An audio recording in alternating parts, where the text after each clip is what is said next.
मैं रसल नमस्ते सत श्री अकाल केम छो आदाब। इस वीडियो में हम बात करने वाले हैं इंडियन पॉलिटिक्स के बारे में। जैसे आपको पता है कि 2024 का इलेक्शन अभी ख़त्म हो चुका है और रिजल्ट भी आ चुके हैं, तो उसके बारे में हम थोड़ा डिस्कशन करेंगे। जैसे कि आपको पता है एग्जिट पोल कुछ और दिखा रहा था, फिर एक्चुअल रिजल्ट कुछ आया, स्टॉक मार्केट एकदम ऊपर गया, एकदम नीचे आ गया, प्राइम मिनिस्टर कौन बनेगा, नीतीश कुमार का क्या फंड है, राइट। वो सारी चीज़ें अब हम इस वीडियो में डिस्कशन करेंगे। तो देखो, सबसे पहले 2024 इलेक्शन का रिजल्ट ये आया 4 जून को।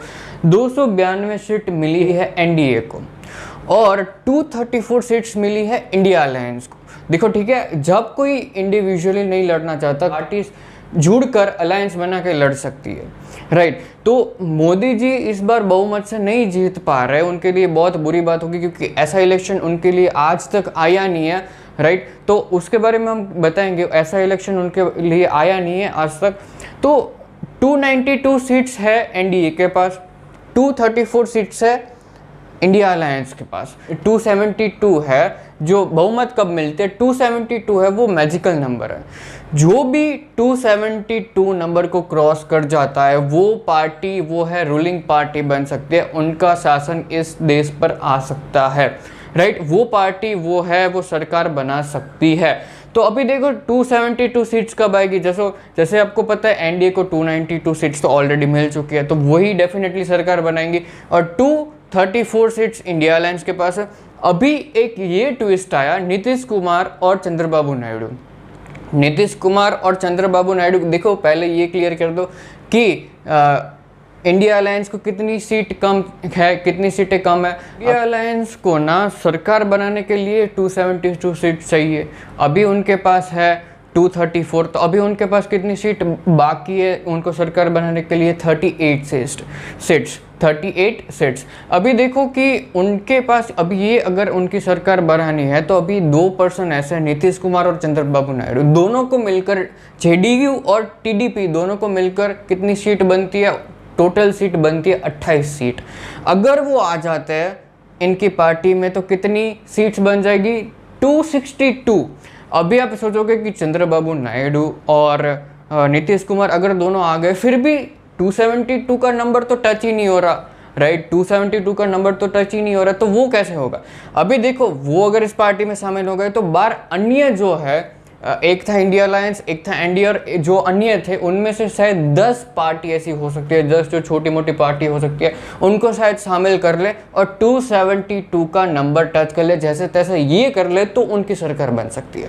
क्लियर हुआ कैसे नीतीश कुमार की और क्लियर हुआ कैसे इंडिया अलायंस की सरकार बन सकती है।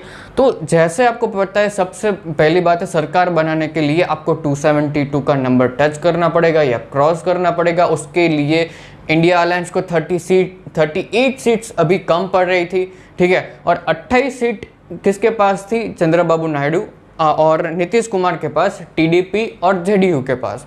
बाकी की 10 सीट बचती थी, वो कैसे आएगी? तो शायद छोटी मोटी पार्टी को मिलाकर ये अलायंस खड़ा कर दे, छोटी मोटी पार्टी शायद इनको एक समर्थन कर दे, तो ये हो सकता। लेकिन अभी ये इंडिया अलायंस के लिए थोड़ा मुश्किल हो जाएगा, क्योंकि इतनी सारी अलग अलग पार्टीज को अपने लिए समर्थन में लाना और नीतीश कुमार और चंद्रबाबू नायडू को अपने समर्थन में लाना, ये खुद के लिए टफ हो जाएगा, राइट। तो और दूसरी तरफ ये है कि एनडीए की सरकार ऑलरेडी 294 जो है 292 सीट्स उनको मिल ही चुकी है, तो ऑलरेडी अगर नीतीश कुमार वो नहीं छोड़ेंगे तो उनकी सरकार बन सकती है, ये बात थी। अभी अगली बात ये है कि इंडियन मीडिया के बारे में चर्चा करते हैं हम। देखो, मीडिया क्या है? नरेंद्र मोदी और अमित शाह और एक थर्ड पर्सन था, फाइनेंस मिनिस्टर।